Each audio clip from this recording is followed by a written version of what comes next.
A very good evening to each one of you. This is Digant Chaudhary and I welcome you to DLC. दोस्तों आज जो मैं video लेके आया हूँ वो एक और तरीका है जिससे आप अपनी एग्ज़ाम प्रिपरेशन को बेटर कर सकते हैं। किसी भी एग्ज़ाम में अपीयर होने के पहले analysis of the question paper is most important. आप अपने क्वेश्चन पेपर को कैसे एनालाइज कर रहे हैं, उन क्वेश्चन पेपर्स के हिसाब से आप अपनी प्रिपरेशन कैसे कर रहे हैं, किस डेप्थ तक हमें पढ़ना है, किस सब्जेक्ट को हमें कितना टाइम अलॉट करना है, टाइम टेबल कैसे बनाना है, उन सब के पहले ज़रूरी है ये समझना कि क्वेश्चन किस तरीके के आ रहे हैं, एनालिसिस आपका क्या कह रहा है। तो एनालिसिस करने का जो मेरा तरीका है वो मैं आपके साथ आज साझा कर रहा हूँ। उम्मीद करता हूँ कि इस एनालिसिस से आप अपना खुद का एनालिसिस बनाने में सफल होंगे, राइट। आपके दिमाग में कोई confusion with respect to analysing a question paper नहीं रहेगा। देखिए दोस्तों, मैंने 5 कैटेगरी में आपके टाइप ऑफ क्वेश्चंस को डिवाइड किया है, ठीक है। Questions, type of questions that are asked in AIB exam, understand the exam pattern, ये अपने इस टॉपिक की, इस वीडियो की टॉपिक है, राइट। तो अपन अब एग्जाम को समझेंगे कैसे, टाइप ऑफ क्वेश्चन समझ में। तो 5 कैटेगरी में मैंने डिवाइड किया है क्वेश्चंस को। सबसे पहली कैटेगरी हो गई, इसमें मैंने 2 कैटेगरी एक साथ प्लेस करी हैं। एक तो इंडेक्स बेस्ड क्वेश्चंस भी इसमें कवर हैं, दूसरे सेक्शन बेस्ड क्वेश्चन भी इसमें कवर हैं। अब पहले अपन समझते हैं कि इंडेक्स बेस्ड क्वेश्चंस कैसे होते हैं। यानी इंडेक्स बेस्ड क्वेश्चंस वो क्वेश्चंस होते हैं जो बिना बेयर एक्ट खोले आप सॉल्व कर सकते हो, शुरू के 8-10 पेज पढ़ के। इंडेक्स की वीडियो ऑलरेडी अपलोडेड है हमारे यूट्यूब हैंडल पे, आप जाके उसे चेक कर सकते हैं। इंडेक्स होता क्या है ये सब मैंने विस्तार में बताया। एक बार ब्रीफली मैं आपको बता देता हूँ कि इंडेक्स होता क्या है। जैसे मान लीजिए आपका CPC का बेयर एक्ट है, तो जैसे ही आप बेयर एक्ट खोलोगे तो सबसे पहले बेयर एक्ट में टेबल ऑफ कंटेंट्स दिया होगा, इसी को हम इंडेक्स बोलते हैं। जो शुरुआत में सब कुछ दिया है एक साथ में सारे हेडर, इन्हीं को हम बोलते हैं इंडेक्स। तो सबसे पहले आपको ऐसे सवालों को मतलब मैंने कैटेगराइज करा है जो कि इंडेक्स बेस्ड है। आपको इसके लिए कोई इनडेप्थ नॉलेज की ज़रूरत नहीं है, कोई कंसेप्चुअल क्लैरिटी की ज़रूरत नहीं है, कोई केस लॉस की ज़रूरत नहीं है और बेयर एक्ट खोलने की भी ज़रूरत नहीं है। केवल आप इंडेक्स खोलेंगे और इससे आपके सवालों का निराकरण हो जाएगा। आइए देखते हैं ऐसे कौन से सवाल थे जो 19th जो आपका एडिशन हुआ था उस एडिशन में पूछे गए थे। उनको अपन चिन्हित करने की कोशिश करते हैं, उन्हें देखने समझने की कोशिश करते हैं, है ना। फिर दूसरी कैटेगरी पे आएंगे, सेक्शन बेस्ड क्या होते हैं, उसी में मैं वो भी बताऊंगा। तो अब इलस्ट्रेशन देखिए, 1 2 3 5 6 7 8, ये इतने 6 सवाल हैं। तो ये 6 सवाल अपन देख लेते हैं, है ना।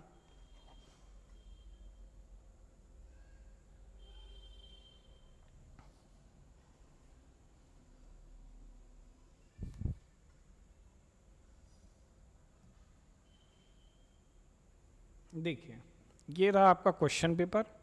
आई hope it is visible to you guys.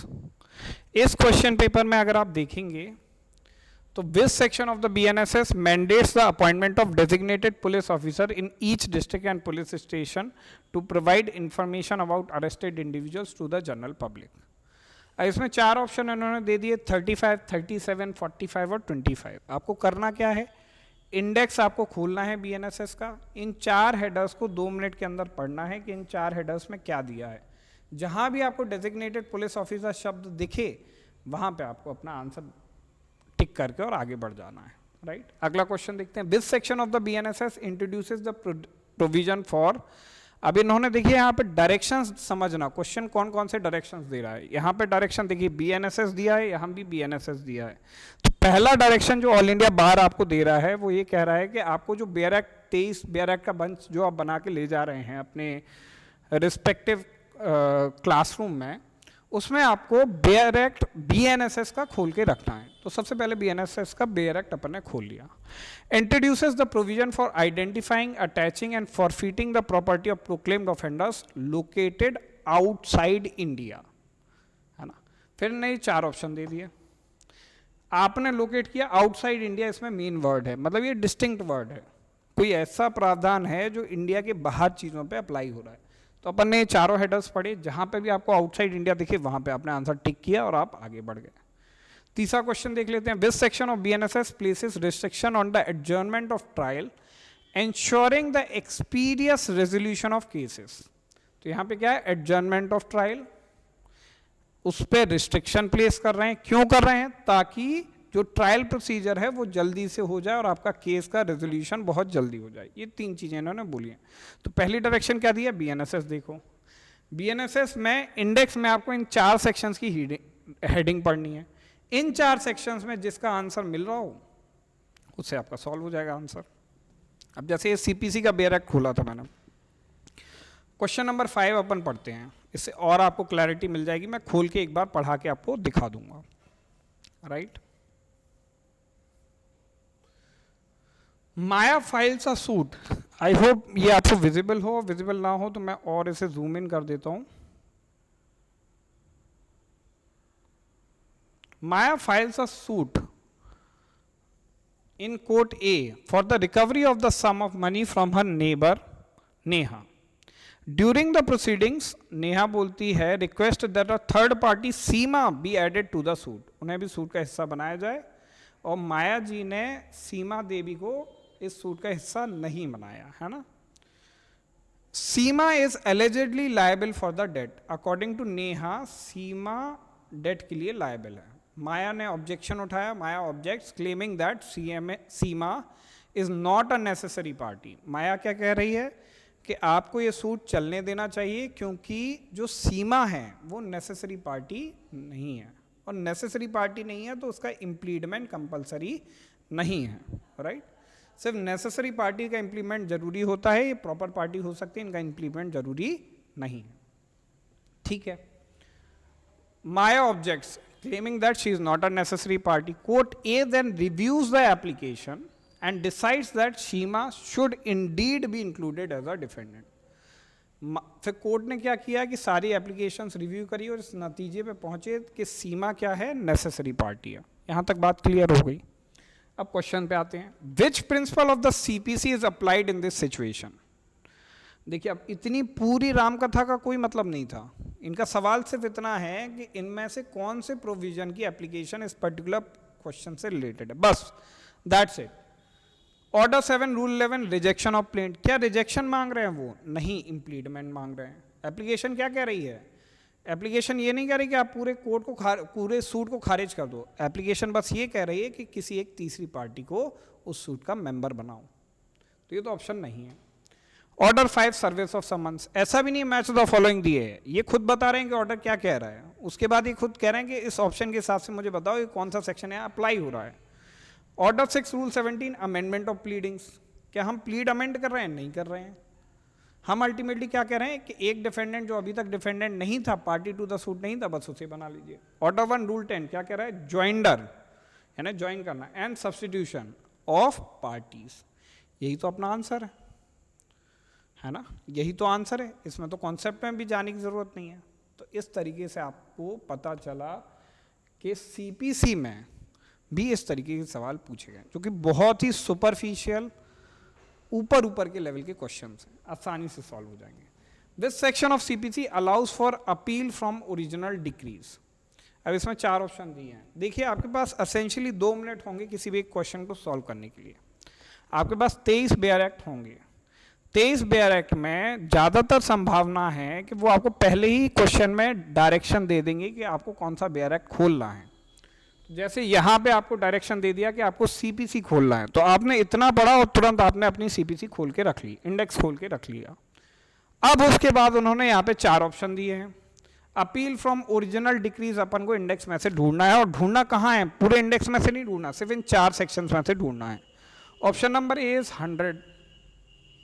100 देख लेते हैं क्या बात करता है. ये आपने इंडेक्स खोला, अभी पूरा बेयर एक्ट नहीं खोलना, सिर्फ 100 खोलने की ज़रूरत है और कुछ भी खोलने की ज़रूरत नहीं है आपको. ये आपने 100 खोला, सेकेंड अपील दिया है इसमें, है ना. तो क्वेश्चन में क्या सेकेंड अपील की बात कर रहे हैं ये लोग? अपील फ्रॉम ओरिजिनल डिक्रीज बात ये कर रहे हैं. ओरिजिनल डिक्रीज से अपील, यानी फर्स्ट अपील की बात कर रहे हैं, सेकेंड अपील की तो बात नहीं कर रहे. तो 100 नहीं है. 115 देखते हैं. 115 किसके बारे में बात कर रहा है? रिवीजन के बारे में. तो ये भी आपका ऑप्शन नहीं है. 104 किसके बारे में बात कर रहे हैं, मतलब आपको एग्जैक्ट वर्ड्स मैच करने हैं, इस लेवल का आ रहा है। यानी छोटे बच्चे भी अगर चाहें तो ऐसे सवालों के आंसर दे सकते हैं, लेमैन भी इसका आंसर दे सकता है। अब ये सप्लीमेंट्री प्रोसीडिंग बोल रहे हैं, और 104 क्या कह रहा है, 104 कह रहा है order from which appeal lies, तो 104 भी इसका आंसर नहीं है। 96 देखते हैं, 96 क्या है, appeal from original decree. As it is, ये 4 वर्ड उन्होंने क्वेश्चन में पेस्ट करी। एज इट इज इन्होंने बताया कि सीपीसी के बैरक में आपको आंसर मिलेगा। सिर्फ 3-4 पन्ने खोलने पे आपको आपका आंसर मिल गया, और 1 रुपये आपने, 1 मार्क आपने वहां पे अपने पा लिया। इतना आसान होता है इंडेक्स बेस को सॉल्व करना। अब इसमें कॉम्प्लिकेशन कहाँ आती है, इनमें तो आपको कॉम्प्लिकेशन आएगी नहीं। अगर ऐसे 20 सवाल भी आते हैं तो आपके 20 नंबर पक्के हो गए, अगर आपके पास बेयर एक्ट है तो, और नहीं है तो फिर वो एक अलग सिनेरियो होगा। इसलिए मैं आपसे कहता हूँ कि बेयर एक्ट हमेशा खरीद के रखें। आगे बढ़ते हैं। अब ये तो हो गया इसके कुछ इलस्ट्रेशन। अब कुछ होते हैं section based questions. Section based questions क्या होते हैं, सेक्शन बेस्ड क्वेश्चंस यानी questions from which main text of the bare act is to be referred. कहने का मतलब ये है कि अब बात इंडेक्स पे नहीं बन रही, अब आपको इंडेक्स में से अंदर जाके प्रोविजन के अंदर का हिस्सा पढ़ना पड़ेगा, और तब आपको आपका आंसर मिलेगा। मैं एग्जांपल देता हूं इसका। यहां भी डायरेक्शन 2 ही हैं। वो आपको ये भी बताएंगे कौन सा बेयर एक्ट खोलना है, वो आपको ये भी बताएंगे कि बेयर एक्ट के अंदर कौन से प्रोविजन में आपको उसका आंसर मिलेगा। ये 2 डायरेक्शंस वो देंगे। उसके बाद फिर उसके अंदर के टेक्स्ट में से आपको क्वेश्चन प्लेस करेंगे। देखिए वो कैसे करते हैं।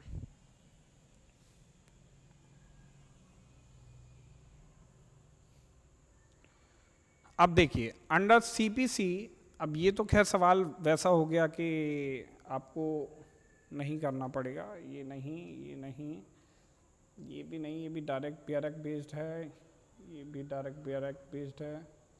अब जैसे ये सवाल देखिए, सवाल है सवाल number 14। Which word is inserted in section 22 of the BSA. Section number 14 आप खोल लें। Which word is inserted in section 22 of the BSA that was not present in section 24 of Indian evidence act. अब यहाँ पे 4 direction दे रहे हैं। पहली direction, 2 directions हैं कि आप इंडियन एविडेंस एक्ट भी खोलें और भारतीय साक्ष्य अधिनियम भी खोलें। आपने दोनों आजू बाजू खोल के रख लिए। बीएसए के लिए उन्होंने डायरेक्शन दिया है सेक्शन 22, आपने सेक्शन 22 ऑफ बीएसए खोल लिया। इंडियन एविडेंस एक्ट के लिए उन्होंने डायरेक्शन दिया है 24, आपने 24 खोल के रख दिया। ये दोनों प्रोविजन आपने आजू बाजू खोल के रख दिया। अब ये क्या कह रहे हैं, ऐसा कौन सा वर्ड है जिसे इंसर्ट किया गया है सेक्शन 22 ऑफ बीएसए जो कि इंडियन एविडेंस एक्ट के सेक्शन 24 में नहीं था। अल्टीमेटली वो आपसे कंपैरिजन करने के लिए बोल रहे हैं। तो आपने वो कंपैरिजन किया, आपने कंपैरिजन करके पाया कि थ्रेट तो है ही, प्रॉमिस भी है, इंड्यूसमेंट भी है, ये तीनों वर्ड कॉमन है। क्या कॉमन नहीं है, कोअर्जन कॉमन नहीं है। आपने आंसर देखा कि हाँ चलो ये दोनों चीज़ें मिल गई, कोअर्जन आंसर नहीं था, कोअर्जन कॉमन नहीं था, न्यूली इंसर्टेड चीज़ क्या है, कोअर्जन है। तो आपने कोअर्जन पर टिक लगाया, आपका आंसर सही हो गया। यानी एटलीस्ट 2 डायरेक्शंस जिसको दी हैं उसे अपन सेक्शन बेस्ड कह देंगे। यानी ये भी लेवल ऑफ क्वेश्चंस क्या है, बहुत आसान है।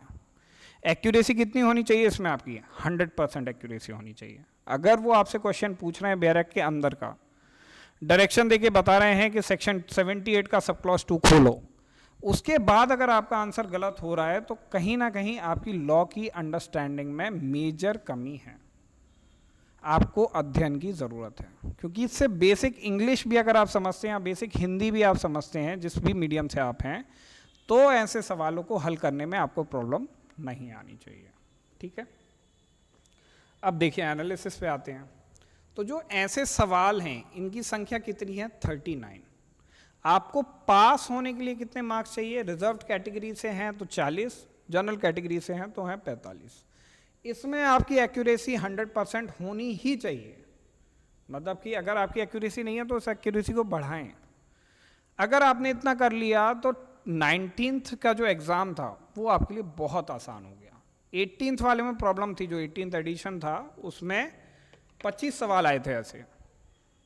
19th एडिशन में ये रेशियो बढ़ के 39 पहुंचा दिया। यानी एग्ज़ाम का लेवल कैसा हो गया, ईजी हो गया। राइट। आगे बढ़ते हैं, अगली कैटेगरी पे आते हैं, कैटेगरी 2 अमेंडमेंट्स। अब देखिए इस साल सिर्फ अमेंडमेंट से 3 सवाल आए, हर बार अमेंडमेंट से 3 या 4 सवाल आते हैं, वो आप पे बन जाने चाहिए अमूमन, क्योंकि मेजर अमेंडमेंट मैं भी पढ़ाऊंगा क्लास में हमारे बैच में, जो कि अवेलेबल है 1000 रुपये में। अगर आप मॉक लेते हैं इसके साथ तो 1300 रुपये है, मॉक अलग से लेते हैं तो 500 रुपये है। रिकॉर्डेड लेक्चर्स अवेलेबल हैं, रोज़ 2 घंटे में आपको पढ़ाऊंगा और सारे बेयर एक्ट मैं कोशिश करूंगा आपको वर्ड टू वर्ड पढ़ा दूँ, राइट। 7 से 8 बेयर एक्ट जो मेजर सब्जेक्ट्स के हैं वो मैं आपको पढ़ाऊँगा। चलिए वापस आते हैं, इसमें देखते हैं कि अमेंडमेंट में कौन कौन से हैं। 78 क्वेश्चन, 78 और 89 और 74 ना, अपन ने 78 खोला। By which constitutional amendment was clause 4B inserted into article 16। Question क्या है, आर्टिकल 16 ऑफ द संविधान में जो article number sub article number 4B है उसे किस कॉन्स्टिट्यूशनल अमेंडमेंट से जोड़ा गया है। अगर आपके पास आपके बेयर एक्ट हैं तो आप देखोगे कि वहाँ पे एक फुटमार्क लगा होगा और फुटमार्क में नीचे दिया गया होगा कि कौन से अमेंडमेंट से वो पर्टिकुलर चीज़ जोड़ी गई है। यहाँ पे आपको डायरेक्शंस क्या क्या मिली, कॉन्स्टिट्यूशनल अमेंडमेंट की बात कर रहे हैं यानी कि कॉन्स्टिट्यूशन की बात कर रहे हैं, क्लॉज 4B की बात कर रहे हैं, आर्टिकल 16 की बात कर रहे हैं। तो आपने जैसे ही आर्टिकल खोला, आर्टिकल 16 खोला तो आर्टिकल 16 में आपने 4B देखा, 4B के ऊपर का फुटनोट देखा और फुटनोट में नीचे आंसर दिया गया होगा आपका। अगर आपको दिक्कत है तो मैं आपको यहाँ दिखा देता हूँ, 1 मिनट लगेगा उसमें, कैसे इन सवालों के जवाब आएंगे आपको। अब ये तो काफ़ी आसान था, ये तो सवाल आपको बन गया। कई जगह ये डायरेक्शंस मिसिंग होंगे, अगर वो लैंडमार्क कॉन्स्टिट्यूशनल अमेंडमेंट होगा तो डायरेक्शंस मिसिंग होंगे। ऐसे में फिर आपको याद रखना पड़ेगा कि अल्टीमेटली वो अमेंडमेंट कब आया था। तो यहाँ पे फिर आपकी रोट मेमोरी काम में आएगी।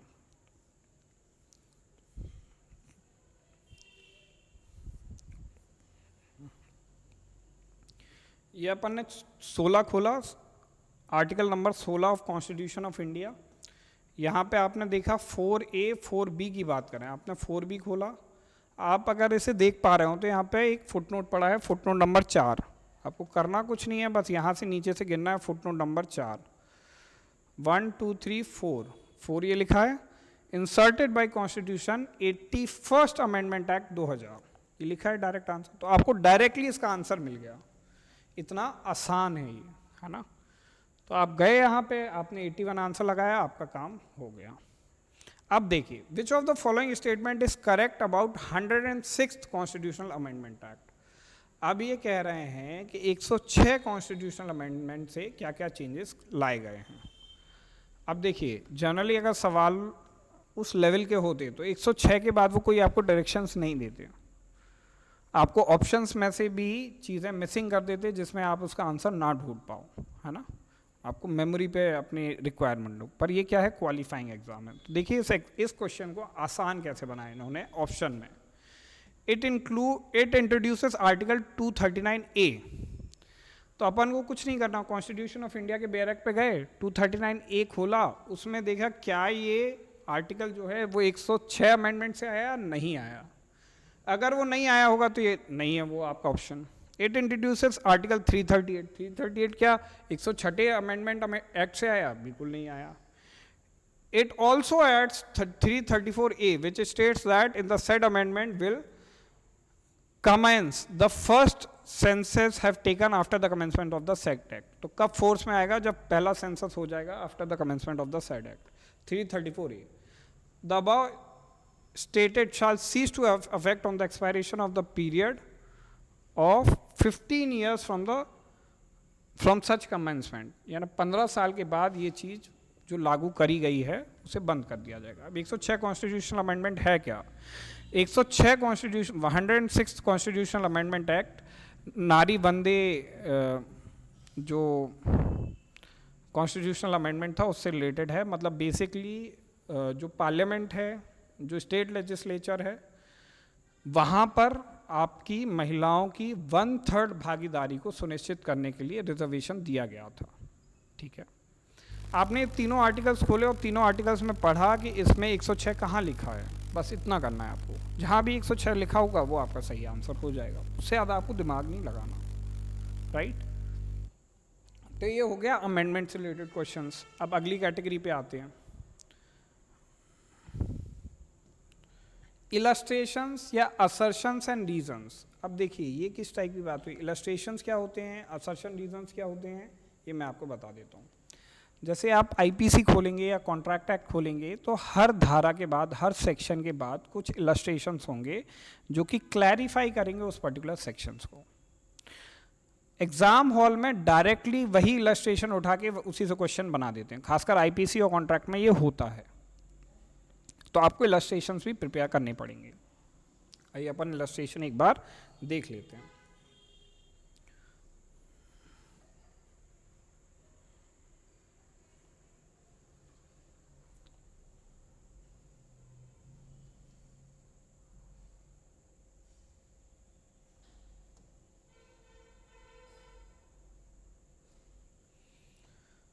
अब देखिए 34, 36, 44 ना, 36 और 44 अपन ने खोला।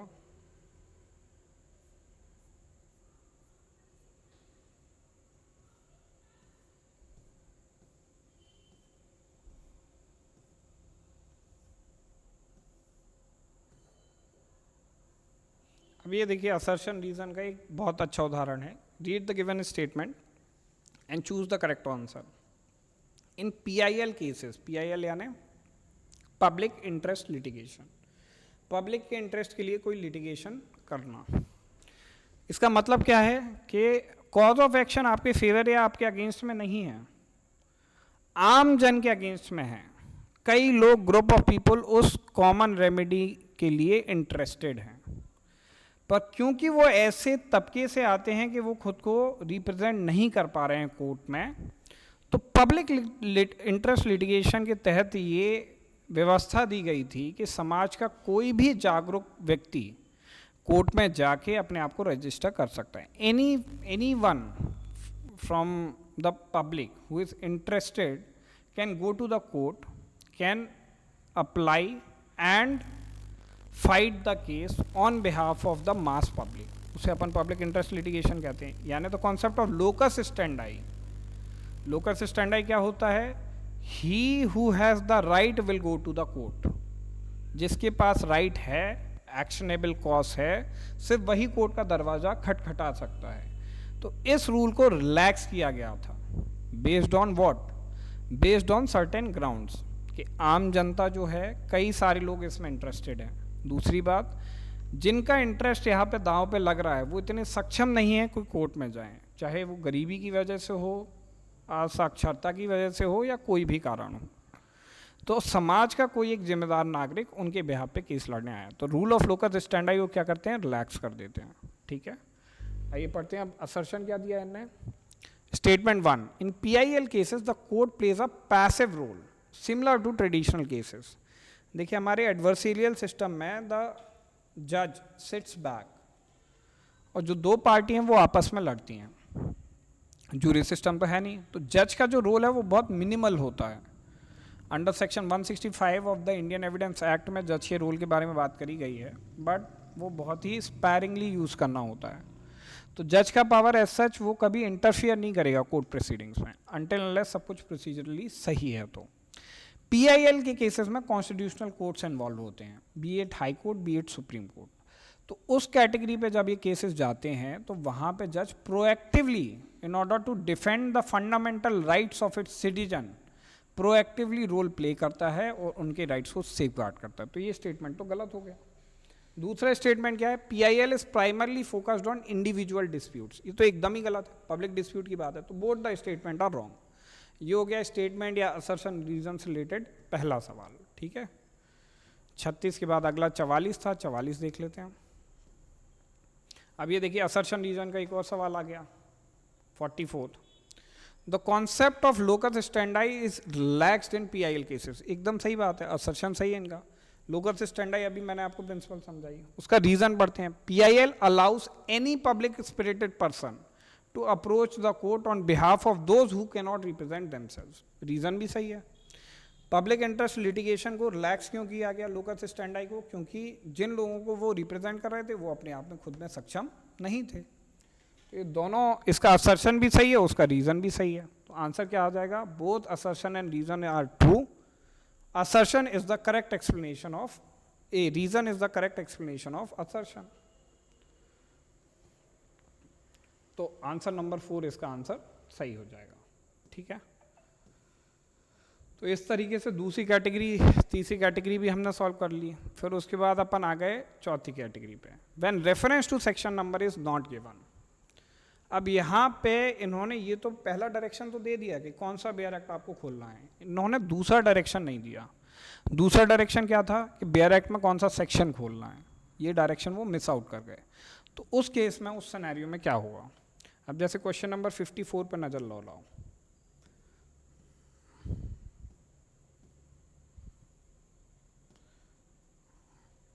XYZ टेक्सटाइल्स कंपनी है, a manufacturing company recently terminated 4 workers providing any compensation. The termination was because of the misconduct of the workers. Workers ने मिसकंडक्ट किया, कंपनी ने उन्हें फायर कर दिया। 4 वर्कर्स थे। कंपनी ने शो कॉज नोटिस भी इशू किया, डिसिप्लिनरी इंक्वायरी भी बिठाई। On the basis of the recommendations क्या हुआ कमिटी के? The employees they are terminated, यानी इन्हें अपना ड्यू कोर्स पूरा का पूरा फुलफिल कर दिया। Right, the workers claimed the retrenchment compensation. Workers कहाँ चले गए फिर अल्टीमेटली कि आपने मुझे रिट्रेंच किया है। अब रिट्रेंचमेंट का पूरा कॉन्सेप्ट है, वो मैं आपको पढ़ाऊंगा with time. which was rejected by the management. Agreed by the rejection, the workers have complained in the labor court. Workers कहाँ गए फिर? labor court में गए, under the provisions of ID Act. Based on the above problem, select the correct answer. The termination amounts to layoff, hence compensation will be awarded. अब देखिए इस procedure में company बोल रही है कि आपने मिसकंडक्ट किया, कंपनी कह रही है कि मैंने इंक्वायरी बिठा ली, कमिटी की रिपोर्ट आई, रिपोर्ट के बाद फिर मैंने आपको टर्मिनेट किया है, शो कॉज नोटिस देने के बाद नेचुरल जस्टिस मैंने पूरी कंप्लीट कर ली। तो आपका फिर कंपेंसेशन वहाँ पे बनता नहीं है, क्योंकि आपकी खुद की गलती से आपकी नौकरी गई है। वर्कर्स कह रहे हैं कुछ और, है ना। The termination amounts to retrenchment, hence compensation will be awarded. क्या इस तरीके के टर्मिनेशन को रिट्रेंचमेंट बोलेंगे? नहीं बोलेंगे। The termination violated the provisions under the ID act, compensation will be awarded. चौथा ऑप्शन है the termination does not amount to retrenchment, hence no compensation. अब क्योंकि कंपनी ने ड्यू प्रोसीजर फॉलो किया है तो ऑब्वियसली ये रिट्रेंचमेंट नहीं है और कोई कॉम्पेंसेशन नहीं दिया जाएगा। अब आपको इसमें कॉन्सेप्ट की ज़रूरत है, राइट। आपको ये पता होना चाहिए कि रिट्रेंचमेंट होता क्या है, रिट्रेंचमेंट के ग्राउंड्स क्या होते हैं, फिर उसके बाद आप इसका आंसर कर पाओगे।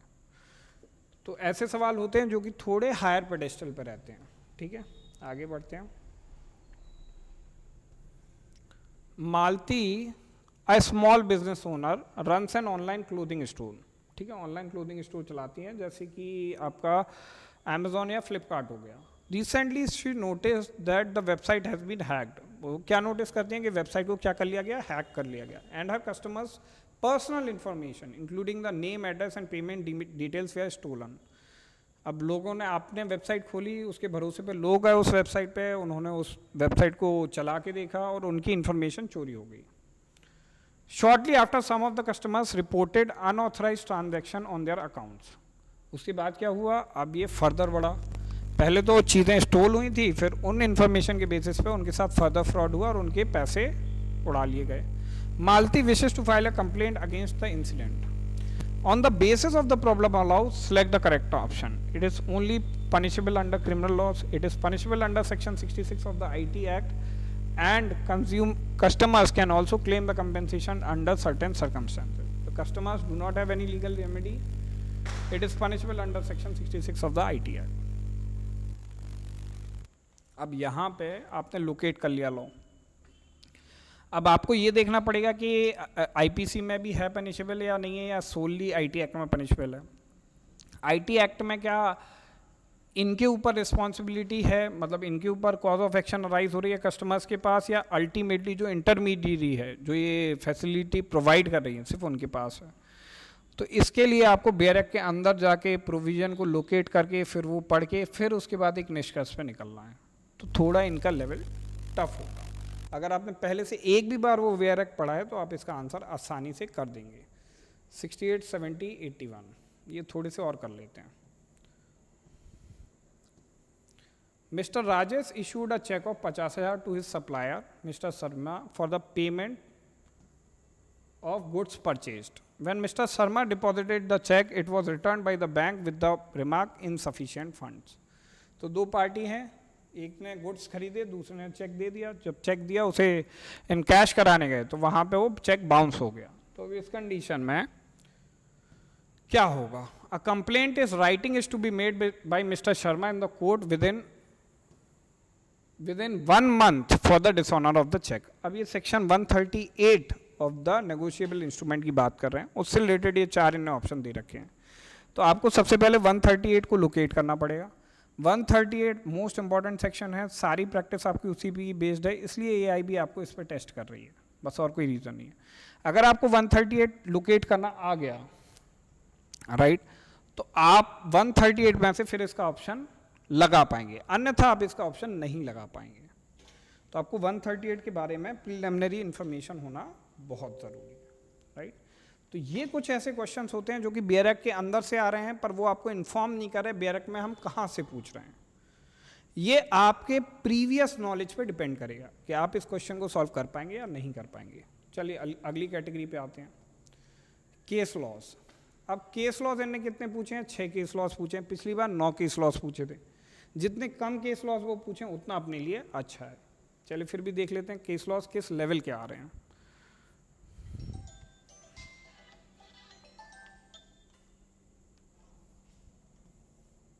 जैसे ये 31 आया, अब इसमें केस लॉज देखना, केस लॉज और कॉन्सेप्ट का मिक्स कर दिया इन्होंने।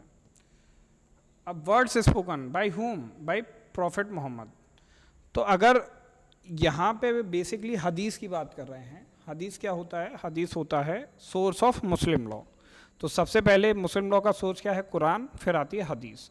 हदीस में बहुत सारी कैटेगरीज होती हैं, सुन्नतुल कौल, सुन्नतुल तकरीर, मतलब कि प्रॉफिट ने जो बोला, प्रॉफिट जैसी दिनचर्या अपनाते थे, प्रॉफिट ने क्या टैसिटली अप्रूव कर दिया, यानी जिसके बारे में उन्होंने कुछ बोला नहीं पर अलाउ कर दिया, तो वो सारी चीज़ें हदीस कंस्टिट्यूट करती हैं। उसी से रिलेटेड एक क्वेश्चन है। तो स्पोकन वर्ड्स को अपन कहते हैं सुन्नतुल कौल, सही है। दीपिका वर्सेस कैट, ये रिलेटेड है साइलेंस को, तो सुन्नतुल तकरीर कहते हैं। अशकौर वर्सेस करतार सिंह, ये कस्टमरी लॉ से रिलेटेड है। Shayara Bano versus Union of India, triple talaq से रिलेटेड है। तो ऑब्वियसली दीपिका वर्सेस कैट किस पे आ गया? दीपिका वर्सेस कैट आ गया आपका एटिपिकल रिलेशंस से रिलेटेड। तो यहाँ पे अपन को Shayara Bano versus Union of India पता है, लैंडमार्क जजमेंट है ट्रिपल तलाक का। स्पोकन वर्ड्स और साइलेंस, ये दोनों अपन को पता है। जैसे ही आपको ये 3 पता चल गए तो आप एलिमिनेशन से इसे सॉल्व कर सकते हैं। केस लॉज में उतना घुसने की ज़रूरत नहीं है। केस लॉज आपको सुपरफिशियली लैंडमार्क जजमेंट प्रिपेयर करके जाने, उससे ज़्यादा नहीं पढ़ना, क्योंकि इतने केस लॉज हैं कि जिन्हें आप रोड मेमोरी से याद करके नहीं जा सकते। आप लोग अल्टीमेटली उसमें आप जितना टाइम दे देंगे उससे अच्छा आप कुछ और प्रिपेयर कर लो। अपन को 100 मार्क्स स्कोर नहीं करने हैं, अपन को 70+ स्कोर करने हैं, जिसमें एक डिसेंट मार्क भी हमारे आ जाए और हमें ये भी रहे कि हमने क्वालिफाई भी कर लिया। चाहिए तो 45 मार्क्स ही हैं, पर केस लॉस पे आपको उतना ध्यान नहीं देना है, क्योंकि आपके लिए केस लॉस प्रिपेयर करना थोड़ा मुश्किल होगा। हाँ, कॉन्स्टिट्यूशन के केस लॉस हम लोग प्रिपेयर करके जाएंगे, क्योंकि वो आपसे शुरू से प्रिपेयर भी करते हुए आ रहे हैं, उनके बारे में एक आपकी मेमोरी भी है, और उसे प्रिपेयर करना रिलेटिवली आसान भी है, और उसे पूछा भी बार बार जाता है। ठीक है, चलिए आइए देखते हैं और क्या केस लॉज हैं। 34, 35, 39, 34। अब देखिए, in which case a prison inmate has sent a letter to the Supreme Court describing physical torture, which became a pioneer in public interest litigation through court letter abandoned practice of considering letters। अब देखिए, relaxation of locus स्टैंडाई तो किया, मतलब कोई भी public spirited person आ सकता है court में, साथ साथ में इनने कोई फॉर्मेलिटी नहीं रखी।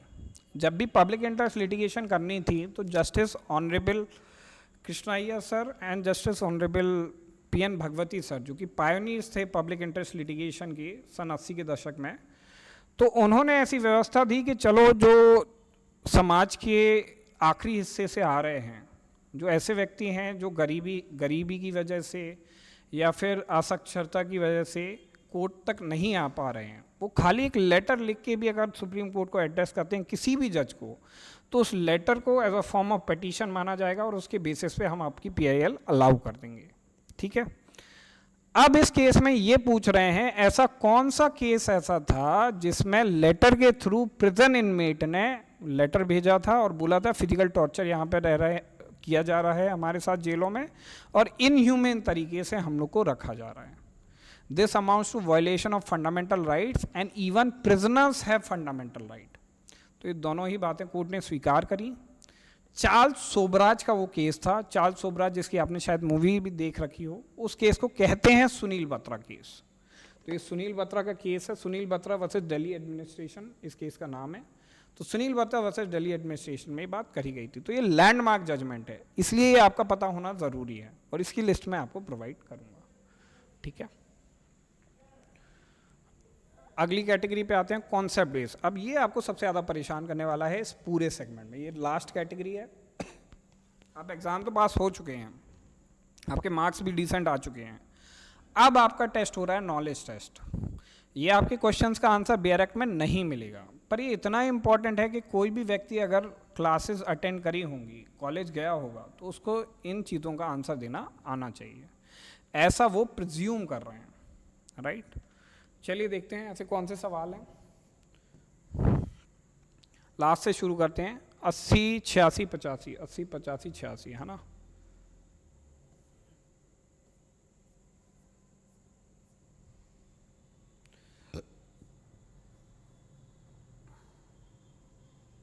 अब ये देखिए कितना खूबसूरत सवाल है और कितनी बार रिपीट किया गया है।